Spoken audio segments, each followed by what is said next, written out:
What's up, everyone? This is Ben, and I wanted to make just a short video today to kind of gear up for what I'm going to be doing over the next few days. And I'm not sure if I'll do a video every day or just kind of touch base here and there. But for those who watched my last video, you'll know that I mentioned that I wanted to cover some of the things happening regarding the Church of the Nazarene's General Assembly, which is taking place starting tomorrow, June 9th, and going through the weekend. So, well, it's actually not just the weekend, it's a whole week, the 9th through the 16th. So, if you are familiar with the Church of the Nazarene, or if you're a part of it, then this might be of interest to you. If you're not familiar at all with the Church of the Nazarene, then this might at least be a glimpse into sort of the inner workings of just another evangelical denomination, if that's something that you're curious about. So, as a I guess you could say sort of a primer on this, because you can go into a lot of details. So in the Church of Nazarene, every 4 years, typically, there is a General Assembly. So the way that the denomination is organized is you have local churches organized into districts. Those districts are organized into a larger group, which is known as a region, and a General Assembly is comprised of delegates from every district, typically. Some districts aren't able to send their delegates because they're in places of the world where they might not be able to have the resources to do so, or finding transportation or means of getting people there isn't feasible. But regardless, there is at least a substantial amount of delegates from each global region. So, for example, you have the USA-Canada region, you have the Africa region, which I think is actually broken up into different parts. But regardless, so those delegates all come together at General Assembly along with a bunch of other people, and really it's open to anyone. Anyone can go. But as far as the business of General Assembly, those things are only participated in by delegates. So they'll do things like have sessions, have conversations. They will vote on resolutions. It's a pretty big process. And again, there's a lot of details that I'm skipping over here. But this is a pretty important time because in the Church of the Nazarene, the most significant piece of, I don't know what I'd call it, information, I guess, or collected information. Sort of like the highest authority in the Church of the Nazarene, below Christ, obviously, is called the manual. Oh, it's being blocked. Here it is the manual. Now, it's available online. It's reversed. Sorry. It's available online. If you just look up in Google Church of the Nazarene manual, you can find an interactive online version. And most of the resolutions, in fact, I'm pretty sure all of them, have to do with the manual, like changing wording on different parts, or adding new paragraphs, or just changing anything, really. Anything's up for grabs, from the Articles of Faith, which are the official doctrine of the Church of the Nazarene, to matters of polity, such as how do you organize a local church board. People might want to make changes to that, and there's a whole process for how you get resolutions to the General Assembly. So as this here, right, so this is a countdown. General Assembly starts in less than 24 hours. And one of the things I've been doing is I've been looking through the resolutions. So these are like proposals that have been submitted. They have been approved by their respective districts for being up for discussion at the General Assembly. So they're broken down into things. I wish this was better organized in the sense of I wish that these didn't have just like their numerical designations. So like I've had to look through all these individually in order to see like what the proposals are. So these are like what the resolutions look like. And again, they can be on anything.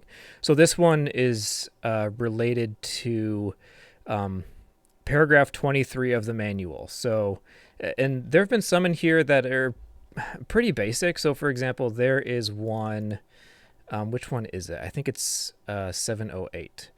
That it's just a proposal on using gender-inclusive language, which this one is actually, let me see here.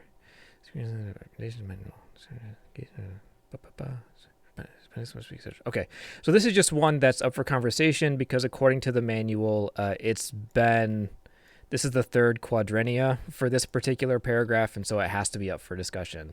So that's more of a formality thing.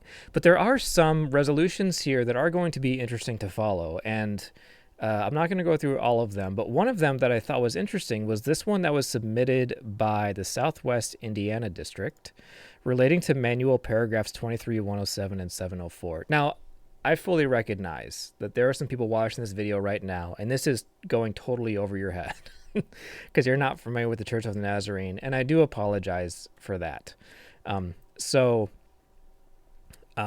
But I do think at the very least this would be interesting for you to follow and see some conversations and things that are happening within evangelicalism and specifically this one denomination here.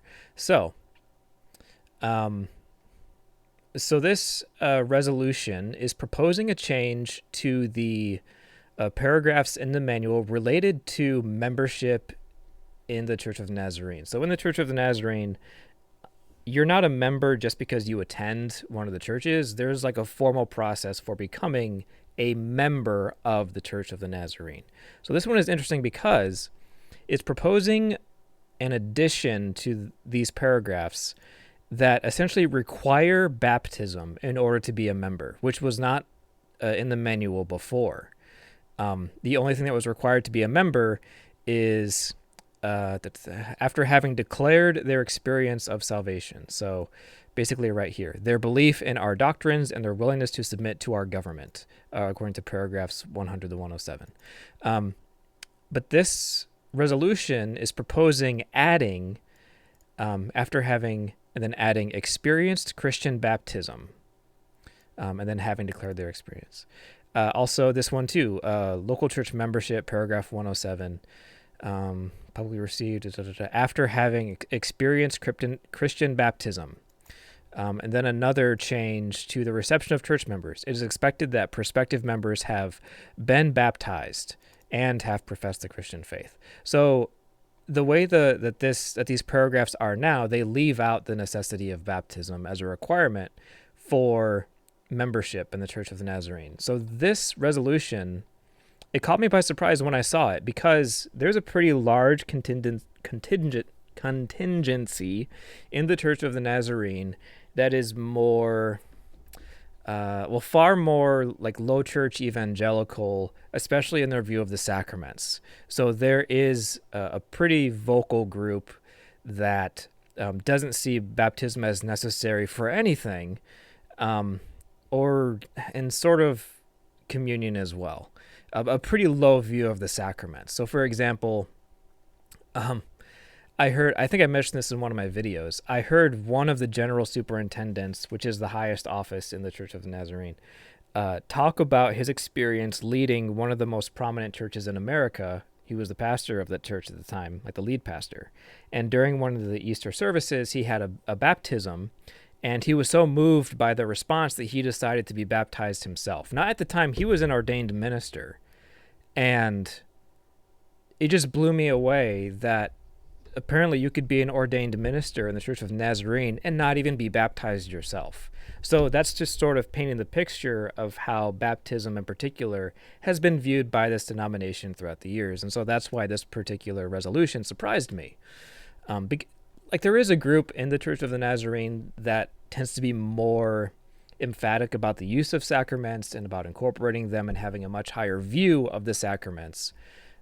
So it's not like this would be unheard of. I'm just surprised that this was approved and had gotten to the level of General Assembly, because it's not just, district approval. There's also a general committee that has to review all of these and sometimes do tweaks and stuff like that before they're put forth in the General Assembly. So in that regard, I was a bit surprised to see this.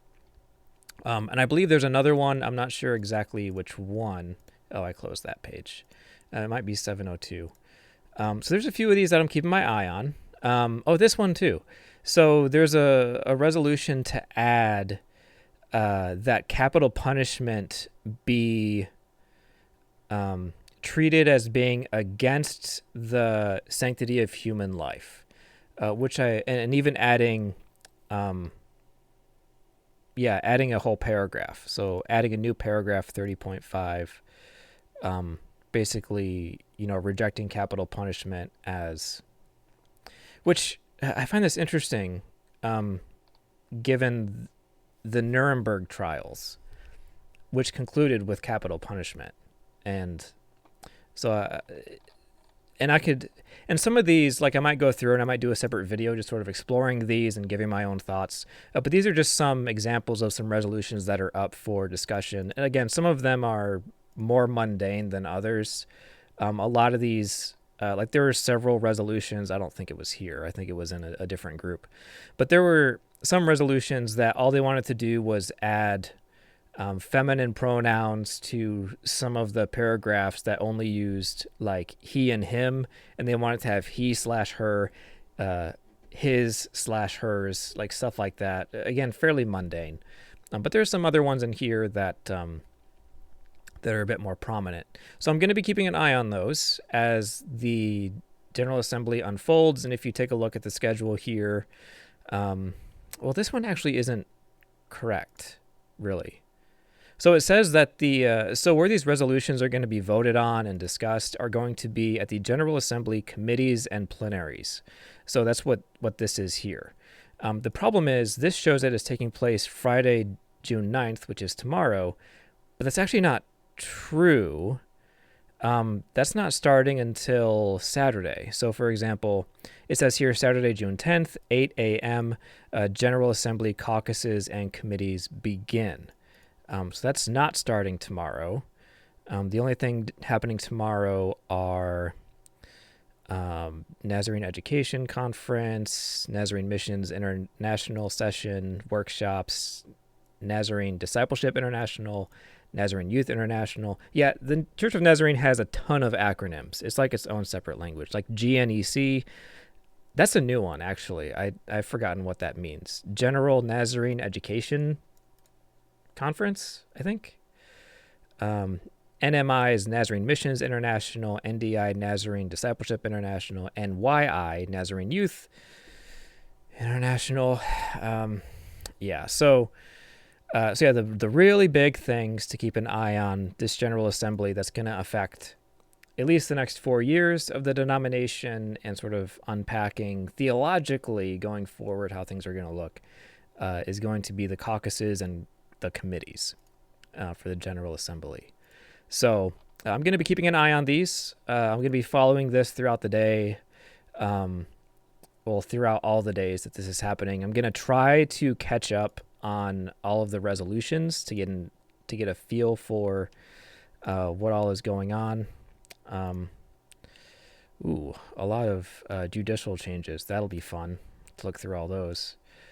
I'm just looking through. How many resolutions are there? Oh, only 4 for stewardship and finance. That's interesting. I'm surprised. There's not a lot, actually. I would have thought there'd be a lot more. And there's also some other pieces to the General Assembly I'd like to go over, just to sort of paint the picture of kind of what's going on this year, because it's going to be a pretty different assembly in terms of the effects of it and the attitudes going into it, which has been pretty difficult for a lot of people in the Church of the Nazarene, and I want to be sensitive to that because there's been some strenuous things going on. So this is, again, just an introduction letting you know what's coming in the near future as far as content from me is I'm going to be exploring a lot of this because I'm from the Church of the Nazarene. I have a lot of fondness for the Church of the Nazarene. I'm certainly not against them in any way. I have my own personal, disagreements and gruntles and whatever. But overall, they're brothers and sisters in Christ. And this is something that I want to cover because at least as far as the Church of the Nazarene, there's not a lot that's said openly about what happens at these things, even if you're within the denomination. Like when I was a pastor, it was really hard for me to follow and get any information on what's going on at General Assembly. Even while I was there, it was hard to keep track of everything. So, I don't know. Maybe some people from the Church of the Nazarene will stumble on this video and sort of get a a better sense of what's going on and some of the things that are up for conversation. So yeah, so that's going to be it for this video. Thank you all for watching. I will see you all the next time I make a video, which again, I'm not sure if I'll do a video every day, every other day, or maybe just like one video to sort of wrap everything up when stuff concludes. But yeah, so the next few videos are going to be on the Church of the Nazarene's General Assembly, which is taking place in Indianapolis, Indiana. So if anyone is around that area, wants to go there and check it out, well, actually, you know what? Let me see where exactly it's taking place. Like if you go downtown, you're going to run into a huge group of people, and that's probably going to be from the Church of the Nazarene. But where exactly is this? Let me see. Assembly, business conventions. I know I saw it somewhere. Exhibits. Is this going to show? No, it's not. I know it says Indianapolis, but where exactly in Indianapolis? Hui. Click to learn more. The theme is love your neighbor, by the way. Okay.